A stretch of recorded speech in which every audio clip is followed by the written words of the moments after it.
people breathe together and come into the same rhythm together, you become one organism. You really feel these frequencies, this love, this energy flowing inside of the room. Our body is so intelligent. It's giving us messages all the time. But the question is, if we listen to it, one, if we understand what it's saying, and if we are doing something with it. The first time I did breathing exercises, and the first week that I was there and was doing this, I was crying all the time. There was something inside of me that has to be released, it had to go out. And the breathwork was the medicine to do this. When I hear or play music in 440 and I change it then to 432, I feel my body doing like this.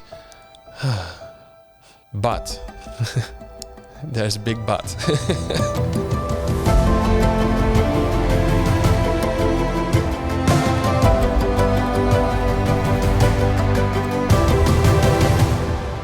Welcome to the Spirit Unfolding podcast, where we explore the depth of the human experience, the creative energy that runs through us all, and what we can do to create a more beautiful world. My name is Lars, and every episode I sit down with a creative, pioneer or teacher in the fields of spirituality, art, health, and the natural world. We want to give you actionable insights to spiritual growth, taking ownership of your life and expanding your perspective on life's possibilities. Also, you can live a more authentic, loving, and fulfilling life. I am honored that you chose to spend your valuable time listening to the Spirit Unfolding podcast. And you would really help us by subscribing to YouTube, Spotify, or Apple Podcast, and sharing the episode with your family and friends and on social media. Thank you so much. Adrian, welcome. Thank you. I was just a few days ago at one of your breathing concerts. And you've done, I think, 5 this week in the Netherlands. Yes. Yeah. So, can you take us there? Like, what inspires you to do this? To bring people together, to make your own music in a certain frequency, in a certain energy, and for people to breathe together with certain intentions. Where did that idea originate? Actually, it was a dream, a vision that came to me in the 2023, during the recording of the Primordial Code 1, what I did with Marijn Pools. We were visiting churches and explored the mystics about churches, about the sacred geometry, the acoustics of the churches, and how magical these places are. Mostly built on ley lines and energy points. And also the conspiracy theories about churches, that they are maybe energy places where energy is generated, but also for healing.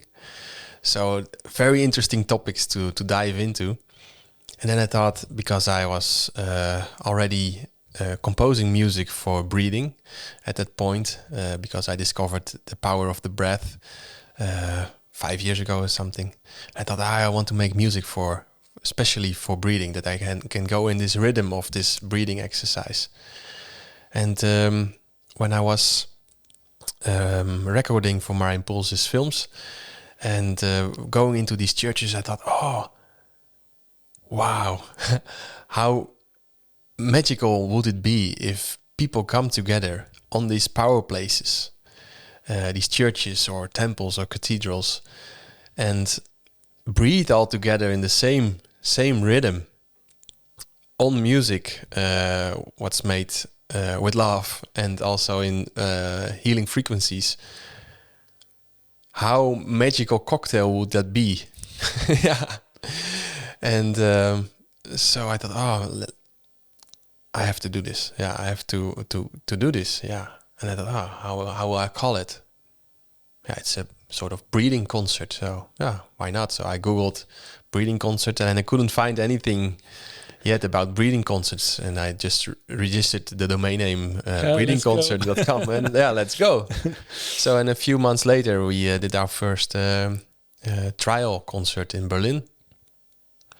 And after this, we did a lot of tours, and mostly in Holland, because I knew some places in Holland to do this, and I'm also Dutch from origin, so So I organized tours, and I didn't know if people would love to do this or if there is anyone who want to do this. But I wrote to teachers, to yoga teachers. Hey, we're gonna do a breathing concert, and maybe it's interesting for you. Actually, till now, all the breathing concerts I did were sold out. So there was potential I didn't know there was, and the moments I did the breathing concerts, it was exactly how I imagined it in my dream. You know, when people breathe together and come into the same rhythm together, you become one organism, and this organism, if you create also loving intentions at the same time, while you're breathing and listening to this music, then you really feel that. It's hard to explain because you have to feel it, and that's hard to tell, but you really feel these frequencies, this love, this energy flowing inside of the room. And there are also already people that came every time to the concert, so they already went 5 times or something, and they said, I want to do it every 2 months to charge, to get the energy, like you go every few months to a spa or a sauna, They said, I need to feel this energy again to charge and to live again, And that's what I hoped for, that people want to integrate this in their lives, and that there will be more people doing this, and that we create a whole network of places in the world where people are doing this, breathing on frequencies in love at the same time. Yeah, because this intention, I don't know the exact details, but I believe it was in India. They did some group meditation that showed that actually when this is done, especially if it's done consistently, relatively small group of people does consistent meditation with the intention of love, then there is less crime. There is like all kinds of metrics of how we would deem maybe society successful or healthy, they would improve. Yeah. Yeah, I also saw one article that a group of monks were going into a city and meditating together in this city where normally is a lot of crime. And at that point that they were meditating, this big group of monks, they saw the crime rates going down in that area. So, and that made me also, I was, wow, this is great. We also have to integrate this. So that's why I developed this with love breathing, where we actually do the same, but then with our breath and our intuition and our intentions into a place, and creating this love in the room and then shooting it out into the world. Yeah. So I didn't ask people yet to register the crime rates yet, but maybe that's a good idea to do. Well, next but time. you can. I've been 2 times now, and you can definitely feel it. Like it's something. This calming, nurturing energy in your body, and at the same time, it's a sort of almost like an electric feeling that's in the space that you can feel when everyone's, like you say, like, yeah, almost like one organism, like you're really tuning into each other. Yeah. And it's interesting because for me personally, like I've been on this journey of consciousness for about 4 or 5 years now. If you would have told me this maybe 7 years ago, I would have been like, that sounds a bit weird. And, but then I see now that, yes, it's not only does it make sense in my head, I've experienced it. I can feel it in my body. And actually now I start to see more and more people diving into these kind of things. Also, like just the other week, meeting someone at one of your events that I wouldn't have expected there. So like, it's really cool to see more and more people going into this and experiencing this. So this, for you, this breathwork elements, how did that originate? Because I know you're, I think by trade originally you're a photographer, but also a musician. How did the breathwork element come into that? Yeah, it was because let's go back. The moment I was for a long time a photographer, and musician, composing music I'm already doing since I was 12, but it has its long way, it has its traumas also, so I didn't release the music from my heart for a very long time because of trauma. But in the basis, I really felt that music and frequencies is really the thing that I need to do, but there was still something on it that I couldn't do yet. So I was doing my photography work for a long time. And then I was living in Poland, and then I heard about a guy who was a Dutch guy who was living in the mountains of Poland and walking half naked on the mountain and doing breath work, and that you can become very strong and powerful, and your immune system will boost like you never knew that was possible. That must have been Wim Hof. Yeah, exactly.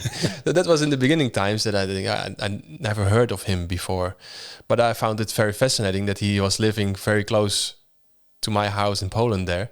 I thought, let's check it out. And I saw, he's doing a retreat. So I wrote, hey, maybe I can do some photography work for you, and then I can maybe experience also the week of the retreat.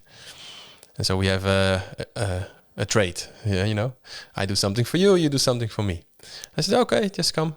So I went there and I did photography work, but I also experienced for the first time in my life the power of breathwork and the power of ice bathing. And at that time, I was also very allergic for apples, for pears, for cherries, nuts. I couldn't breathe anymore when I ate them. So, and I thought, maybe I have to do something about it. And he said that your immune system will be much stronger if you do these exercises. So that was the first time I did breathing exercises, and the first week that I was there and was doing this, I was crying all the time. And I thought, man, I had a good youth. I have no big traumas in my life. I have a good life. Where is this coming from, And it was not so important where it's coming from, but there was something inside of me that has to be released, it had to go out. And the breathwork was the medicine to do this. And I also did the ice bathing then for the first time. And it hurt so much. I still feel the pain in my feet, Oh, it was so painful.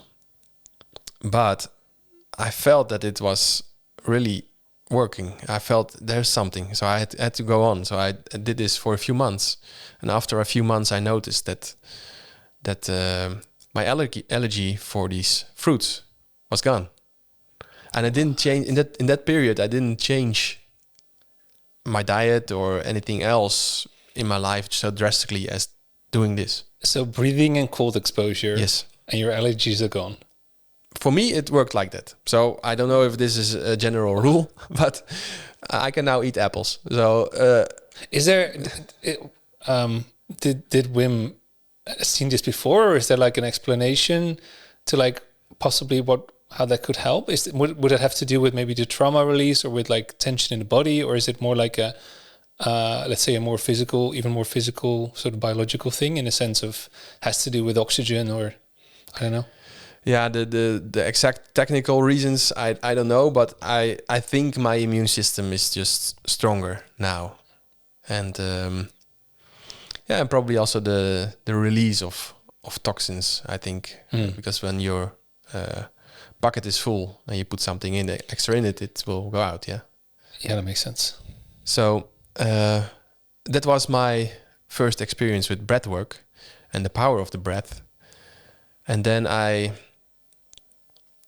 because they used also music for this breathwork, but the music was not on the rhythm of the breathing, and I thought, I want to have music that is on this rhythm, my rhythm to do this breathwork on. And so I thought, let's make music for it, because I composed music that time. Yeah. So I created this ideal music to do first 32 breaths, and then do the 60 seconds of breathing retention, and then go do the 3 rounds or the 4 rounds. So I created my own music library, so to say, to do the breathing on. And I used this every day for myself for 1 year. And then after 1 year, I thought, I use it now for myself. But also a friend of me told me, you're using this only for yourself, and you create this beautiful stuff. It's very egocentric what you're doing. The universe didn't design you to keep this only for yourself, yeah? So you have a point. So then I started, I contacted also Nikki from the Breathwork movement, a platform in the Netherlands with breathing experts, so to say. And I wrote her a message, hey, I created breathing music, maybe it's also interesting for your platform. And she said, I was just thinking about it, and it's a perfect moment. So then we started working together. So that's my the start of the creation of the breathing music. Right. Yeah. And then the music, I guess, also introduced more people to your work, which then led to eventually more people coming and filling up all the evenings as well. After creating this music, I was thinking, maybe we also should do something with it, and do live things. But I was still afraid, and there was still some fear on it, and trauma stuff that I have to go over. So it took some time. And then, after the vision, the dream, which I had in the church while recording for Marijn Pulse's films, then I thought, I have to do it. I have to face my fears and go.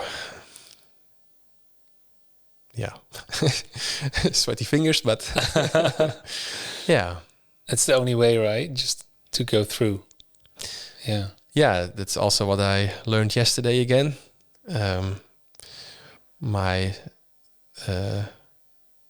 Yesterday was an evening with 1,500 people in one of the biggest event locations of the Netherlands, the RAI. And there I also had to do some breathing music to open up the evening and to end the evening with love. And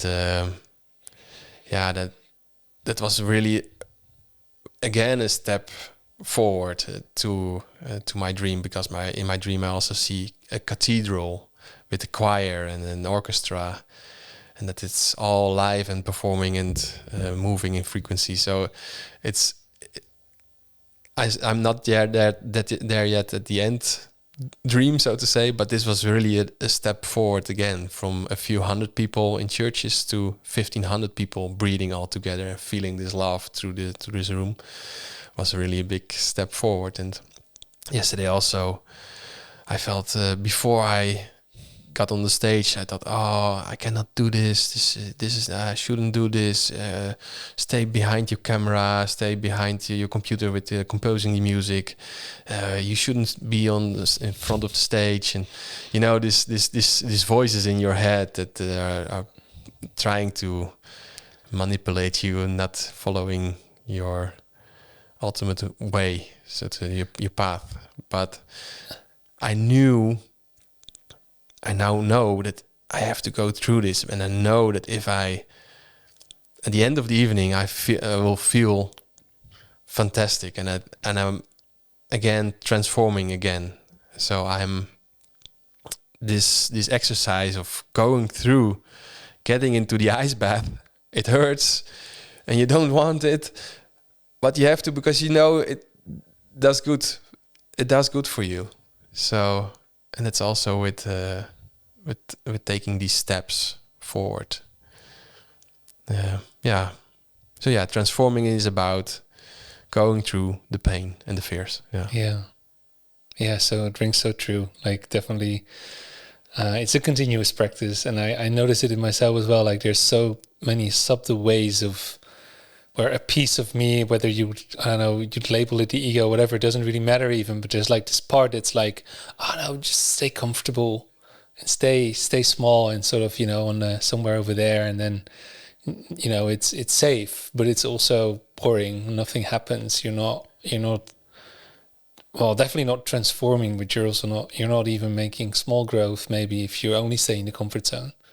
So it's really about going out, and I look very much forward to seeing you with a choir and everything in the cathedral. That would be amazing. There's something about these spaces, right? Like you touched on it a little bit in the beginning, but like it's interesting that they're all built on these ley lines, and like so somewhere in the past, people actually put more effort into like making sure that happened. And I think right now there's not really any no one's looking at and building in that sense anymore. But also when you look at the geometry of the building, and maybe because of that as well, the acoustics, which is so special, and I really like that. I mean, churches, I think worldwide, are definitely way more empty than a couple of decades ago, but are now being used more and more for concerts and for other events that contribute to the spreading of consciousness and just positive energy. So I don't know. Can you? Because I know in the film you guys also went to someone with an orgel. What's this in English? Organ. An organ, exactly. Which is a very interesting name, by the way. Yes, true. An organ. An organ, yeah. The heart, the center, the living part of the church. Mm-hmm. What was your experience in hearing that? And because that would be an even deeper... Oh yeah, about the organ and frequencies we can talk for hours or days or weeks because it's so interesting and magical, mystical. But when you hear the sound of an organ in a church, it goes through every cell of your body. For me, it's undescribable. And what was fascinating also for me was that I asked the people in the churches, what is the frequency, the tuning frequency of the organ? It's maybe a little bit technical, but normal pop music now is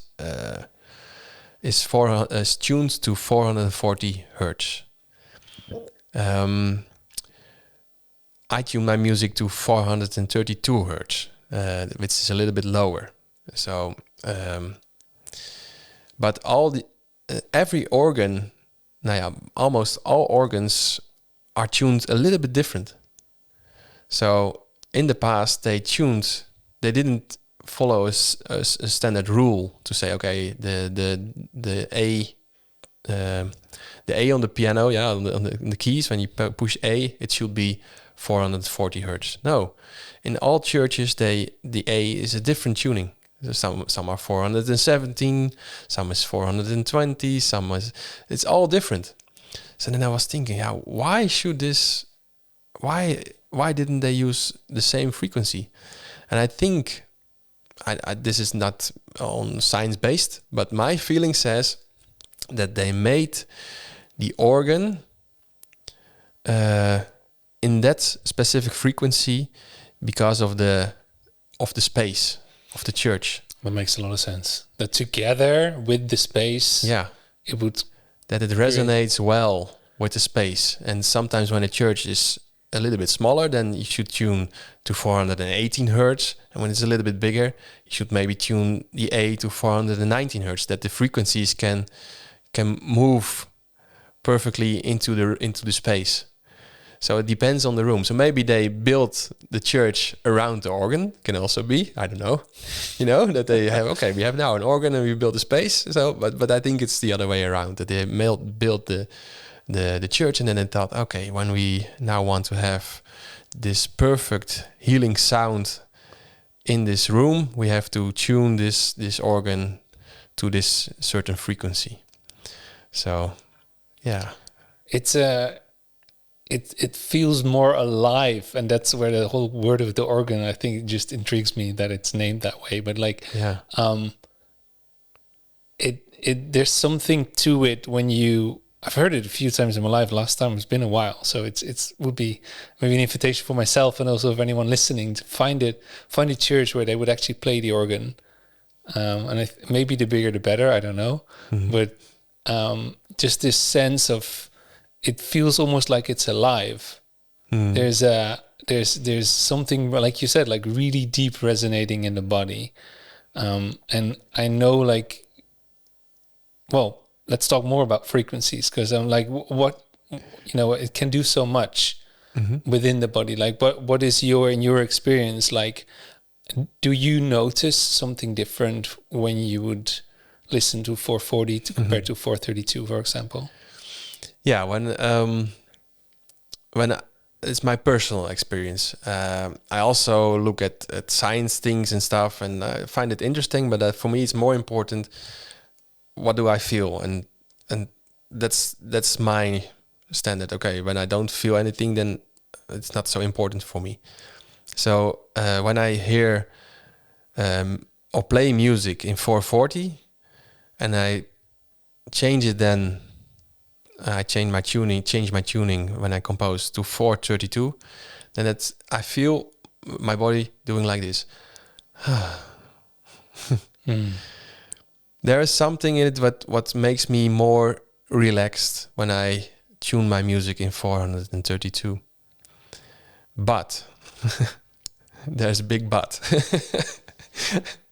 Because I also see a lot of bullshit on the internet about 432 hertz and 440 hertz, which I really like to say now, because for example, the Rockefellers paid for the standardization of the 440 hertz frequency in music. Yes, true. I saw these papers, and it's true. But it's not true that before the Rockefellers, everything was 432 hertz. No. Not true at all. They were all different tunings. So that's totally bullshit.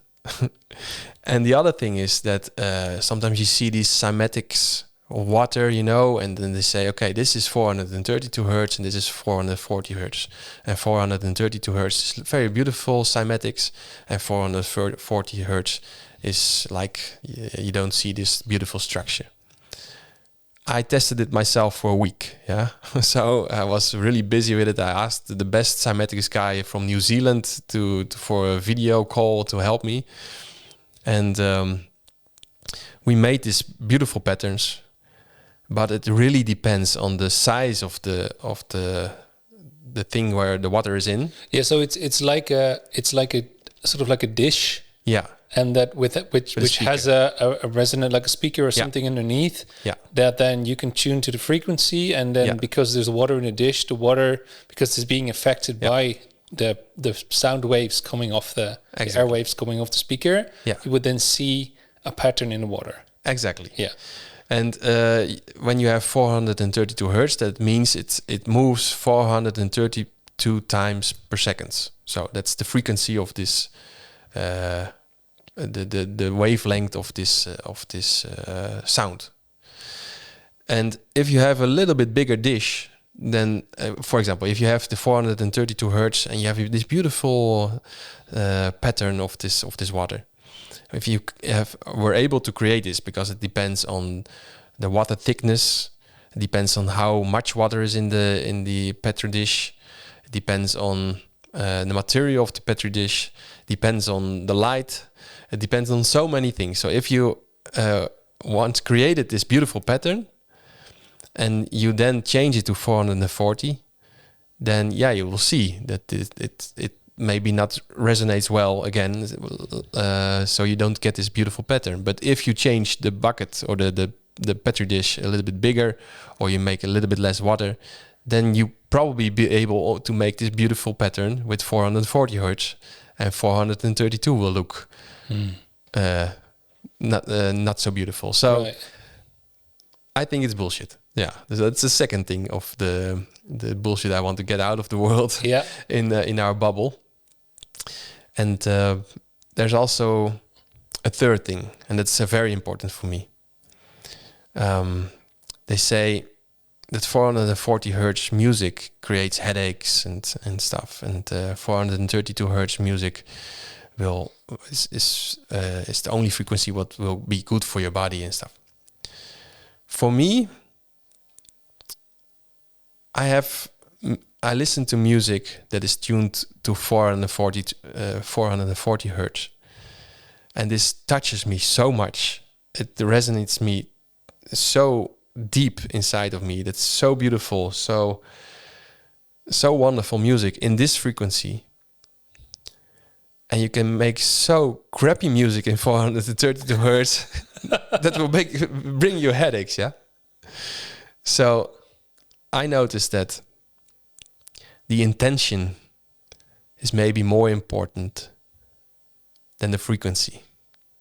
So if you create this music with a certain intention, you will feel it in the music. And this is so much more powerful than the frequency itself. So it probably is not explainable in science or something, but for me, it is bullshit to say, okay, 440 hertz is not good for you. By definition, yeah. And it's I think everyone will recognize, like what you just said, like if there is intention in it, right? You will feel, you will hear the emotion and then you will feel it. Yeah. 100%. That's why music is so, like, it transcends time and it transcends cultures and like every boundary, and maybe closest to love in the sense that also transcends these other, like time and all these things. Maybe the next best thing would be music. Yeah, I believe so too. Yeah. And music is frequency, and some music resonates with you and some is not resonating with you. So maybe you are in a certain mood and this music resonates with you because you are in that certain mood, in that certain frequency. So it helps you deeper have this feeling that you already have, and then you think, this is the music that comes so through me. And sometimes the music doesn't resonate with you. So that makes sense. It's also like when I want to do a heavy workout, I might put on hip hop because of the aggression and the heavy energy, which sort of energizes me. And I wouldn't probably listen to your music when I do a workout, but I love to listen to it when I would do breathing or when I need to focus and be concentrated on my work, for example, or stuff like that. Yeah. So it all has its place. Exactly. Yeah. So I'm happy to say this now because I studied this for so long time now, and I also see all these spiritual bubbles telling these things that they found somewhere on the internet. But I'm happy that I could speak it out now, and the people can hear the other side of our this 432 hertz. Yeah, thanks. But there's one thing, that's very important also. There is one science study or two science studies that shows that people that listened to the same music in 432 hertz had a lower heart rate and a lower blood pressure than the same music in 440 hertz. So there are studies that really show that 432 hertz makes the blood pressure down and the heart rate down. So it is officially true that this frequency works medically also. So wow, cool. But it's just not the only thing that's important. It's not the only thing. Yeah. I just lost my train of thought a little bit. Well, yeah. So when you mention this intention, and then you look at like the things that you would be able to measure, like frequency, it also brings up for me this idea of like, you can try to quantify everything and sort of measure it, but also like sort of put it out there. So it's like it's a device that does the thing, or it's like something outside of you that has the, let's say, the biggest influence over your life, but maybe actually, it's the intention, it's the thing it's the love, it's whatever is inside of you that is ultimately the thing that can enact the most change. And that can, that's where also you have control. So it's like, maybe I can be like, I don't know, angry. Let's say I would believe that it's all about this 440, that this is super bad. And I can be angry and never want to listen to radio or like all this kind of stuff because everything that's 440 is bad. But what if I just then use that as a mirror to see like, okay, where can I put in more loving intention? Where can I bring in more joy in listening or be more intentional when I listen and what I'm doing with it, instead of sort of going into victim mode in a sense and putting it out there. I'm curious, like just in terms of, as I'm talking about this, like taking responsibility and control, I'm brought back a little bit to you. I mentioned a couple of times, like, there's trauma and there's healing and that's also, of course, what you're doing is, okay, so certain pain, whether it's physical or emotional, this comes up in the body, and then it's about what you do with it. So I'm curious, like for you, how has that journey been? And what are ways for you that you use to, deal with, let's say, deal with the trauma and, just stay in the right frequency in a sense.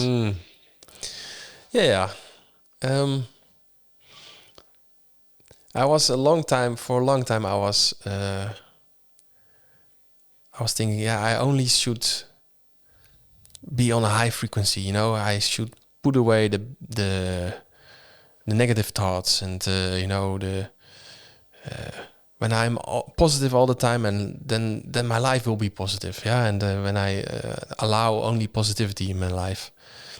But that worked for a while. But then you're pushing things away that are also want to have attention. And I noticed that we are living in a duality, in a world of duality, with, simple to say, the good and the bad, the light and the dark, and it was only since 1 year now, or 2 years maybe now, since Nina came into my life, my girlfriend. She learned me that just sit in this feeling that you have now. Don't try to push it away now. Don't want. You feeling shitty today?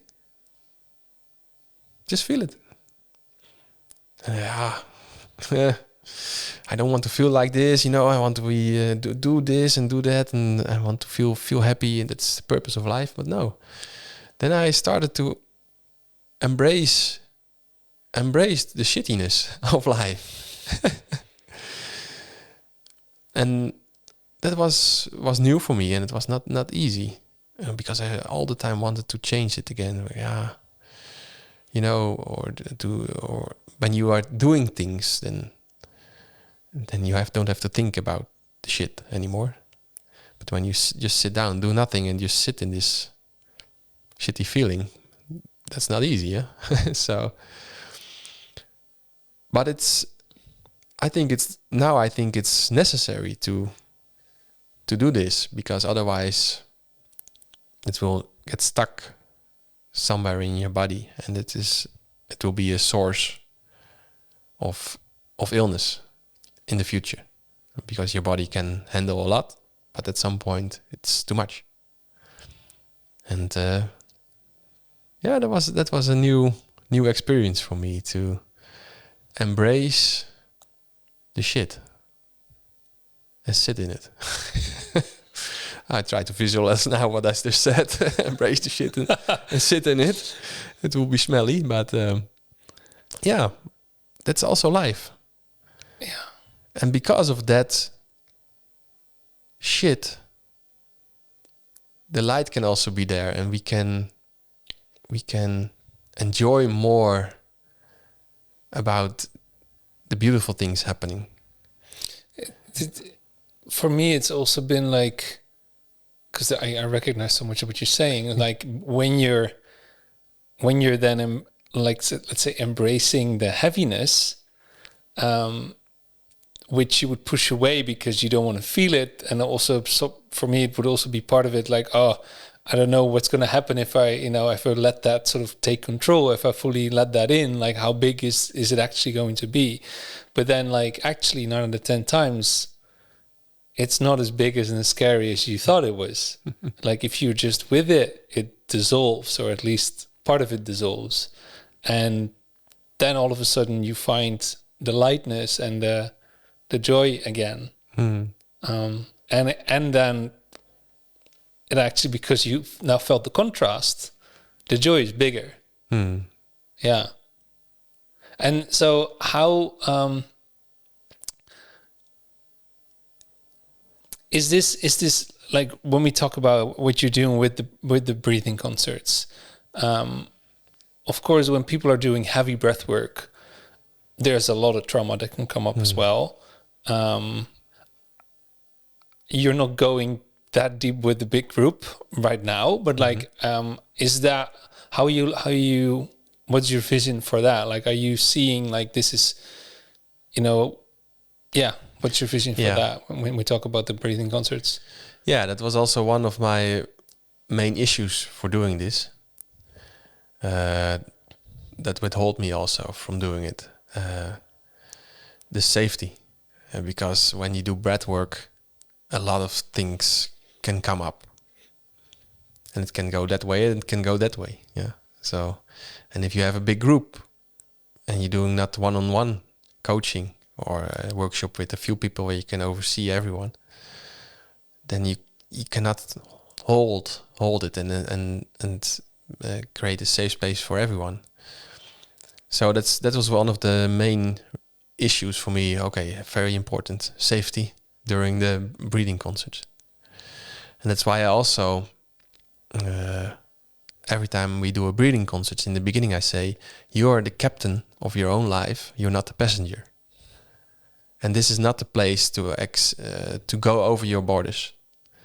There are many breathing coaches or breathwork workshops where you can go over your borders and experience your deepest traumas and solve these with your breathwork. But this is a place where you can feel the cohesion of the people together. You can experience the power of the breath and the collective breath. And it can be an invitation to go deeper into breathwork. So if you are experienced breathworker, then go for it, pump up the energy here in the room. But if you are not experienced with this, then please be the captain of your own life and say, okay, my body needs this at the moment. I feel my body and I respect it, and don't go further than this, because things can get also messy. So much can come up. But till now, we did a lot of breathing concerts already. Till now, we all also have space holders in the room, people that look at the people if they need something or going too deep. It never happened. So we also create a very safe space. We close the space energetically also with the drums, and that people feel safe also, that they can really go deep inside themselves. And but I receive a lot of messages afterwards, because a few days later the people recognize things. So one woman of, I think she was 83, she said, I went to your breathing concerts, and we had a lot of trauma because of our grandson died a few years ago, and it was really a lot of trauma that was put into a box, And I felt really, because of the music and the breathing together, that now the box is allowed to go open and to feel the things that were stuck. So so it was an opener for her to look at this trauma part in her life. And Yeah. For example, this morning I received still a message from somebody and said, "Yeah, it was a wonderful evening, but yeah, I couldn't sleep this night because a lot of things came up. Opened to think about, to feel now, and yeah. So everyone has his own experience into this in this breathing concepts, but." Till now, I only received messages of people that say it opened something up, or it was now an invitation to look more into this, or to this help me with this or that. So yeah, it's such a good tool to bring the unconscious to the conscious, to the surface. Yeah, exactly. And sometimes it's also not necessary to know exactly what it is, because it can be something from when you were 2 weeks old or something. You cannot remember it, but it's maybe there, and it needs to come out and be solved. So it's an opener to say, okay, I feel this and that because of the breathing concerts. Now it's maybe time to go into a one-on-one breathing experience and to really release that was stuck. I think that just in general, what you just touched on, like, we don't necessarily need to understand. Like, I feel like for me, having a big shift there of like, it used to be so I trying to intellectualize everything and trying to understand everything, but actually if you can feel it in your body, it's enough. Right? Yeah. And it's actually maybe it's not just not helping to try to intellectualize, it's actually taking you out of your body again. It's taking away the experience. So I'm curious to see, like, also where we're going to head with like society as a whole, where I think now a large part of society is still like wants to understand everything. And of course there's a lot of value there, because things can be we can find new things by doing it that way. But at the same time, maybe it's not always needed. Yeah. And our body is so intelligent. It's giving us messages all the time. But the question is, if we listen to it, if we understand what it's saying, and if we are doing something with it. And that's our learning, I think. Because when, for example, you get a headache at some point, then okay, we can take a pill, yeah. But we can also think or feel, why do I have a headache now? Yeah, what happened that I have a headache now? And then ask the body, just ask your head or your leg or your back. Yeah, you can literally just ask the body part. Yeah. Yeah, I learned this year. That to just ask. I had something with my legs, and I just asked my leg.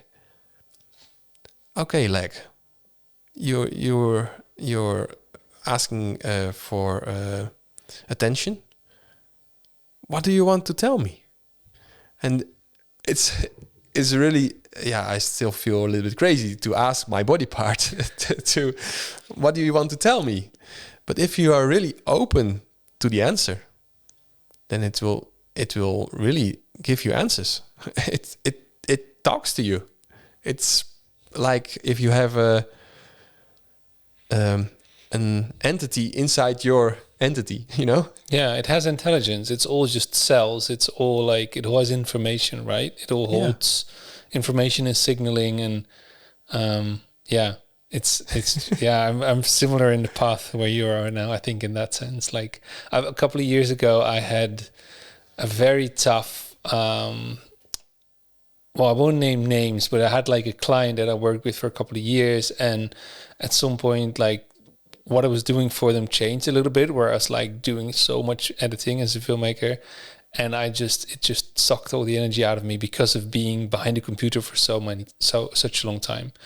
And it was like towards the end of the year, I think like October, and I just noticed in my body that I was just like, I was drained.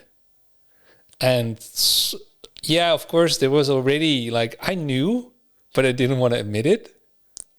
But at some point the signals were like too clear that I couldn't keep going like this. Like, my body just said stop. Like, I was actually away on I was away mountain biking for a week in the Alps in Switzerland, and they had a sauna over there, and like after 2 days of riding, I think I went into sauna in the evening, and I just like started sweating, obviously, as one does in a sauna, and I just sat there meditating, and like, why is my body feeling so intense, so tense? And it just came up like, you have to let go of this client because it's not serving you. Just like this knowing, this message.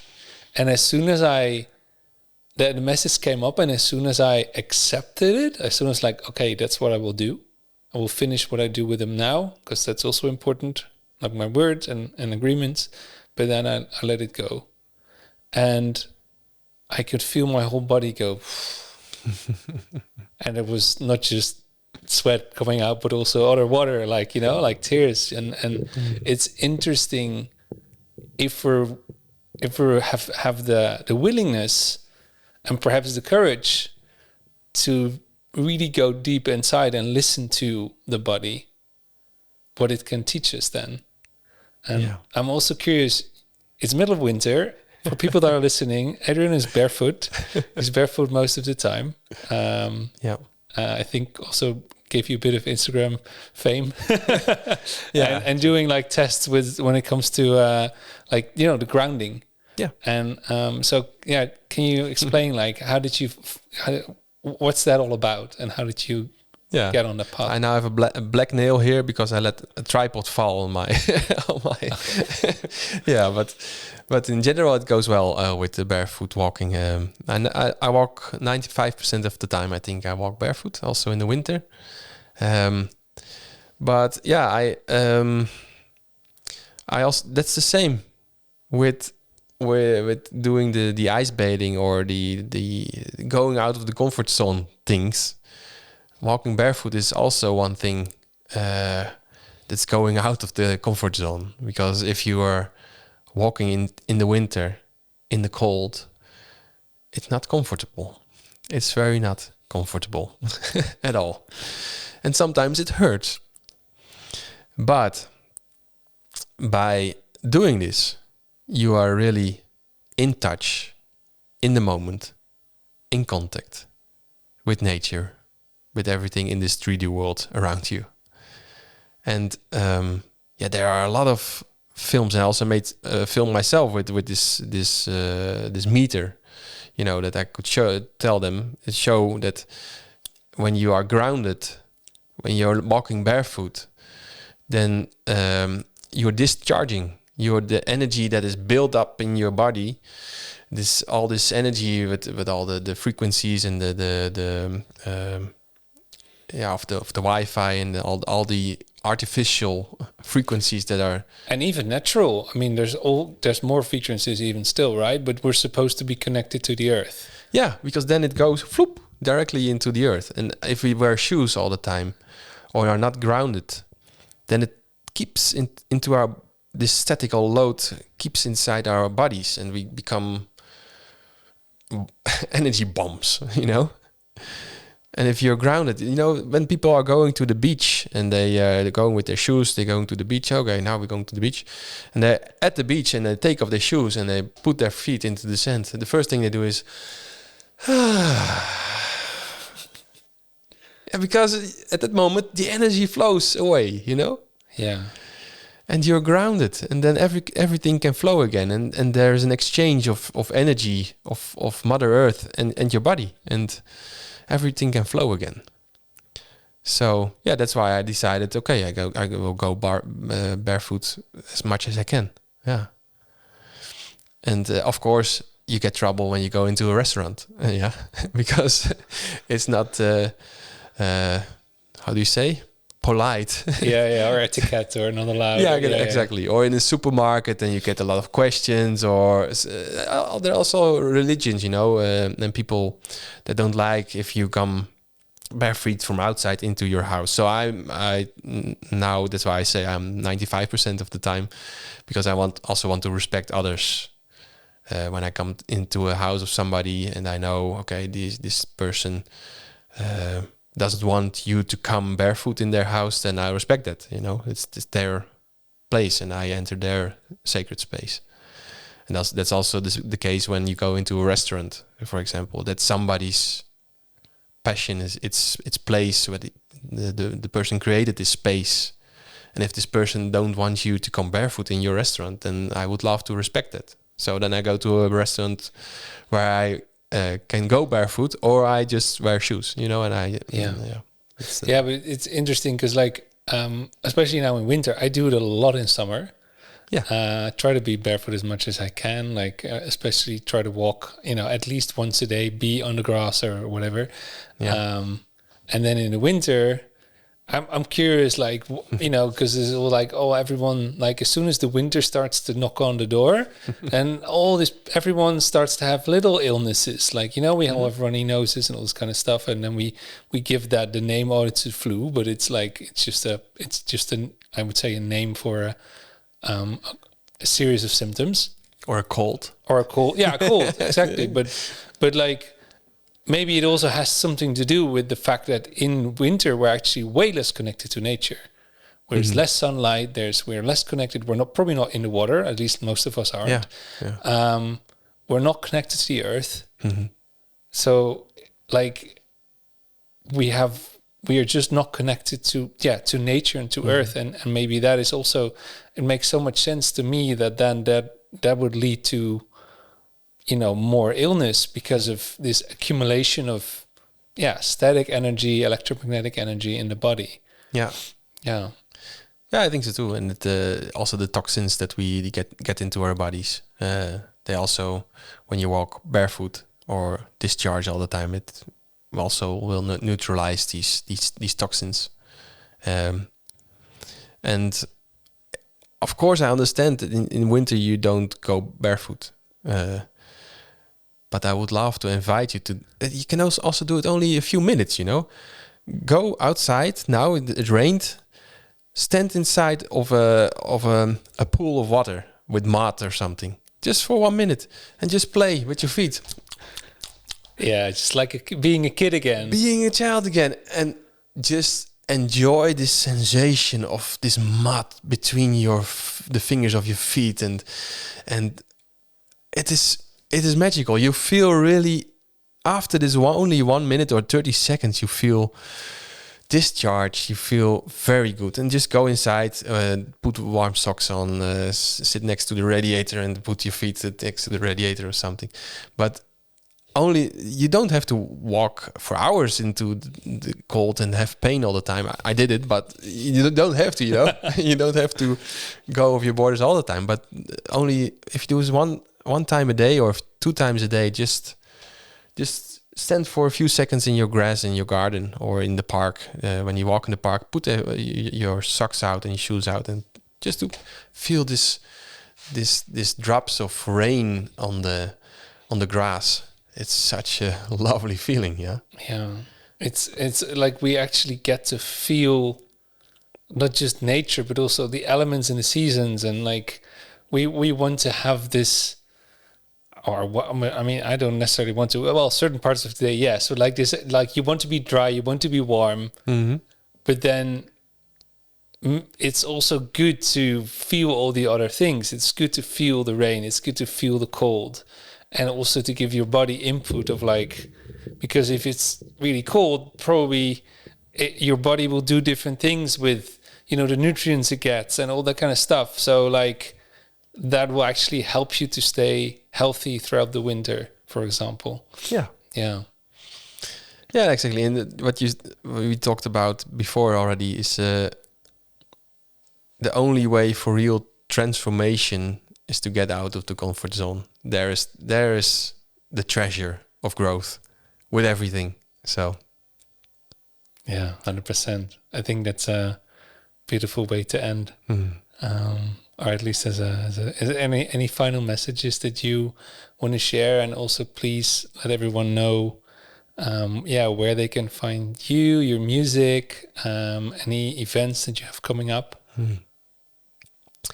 It's on my Instagram and on my website. So on Instagram, it's my name, Adrian Kuipers, Adrian Kuipers.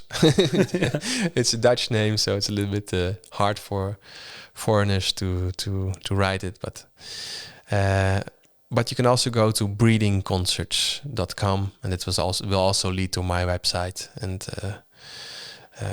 and there people can find my music.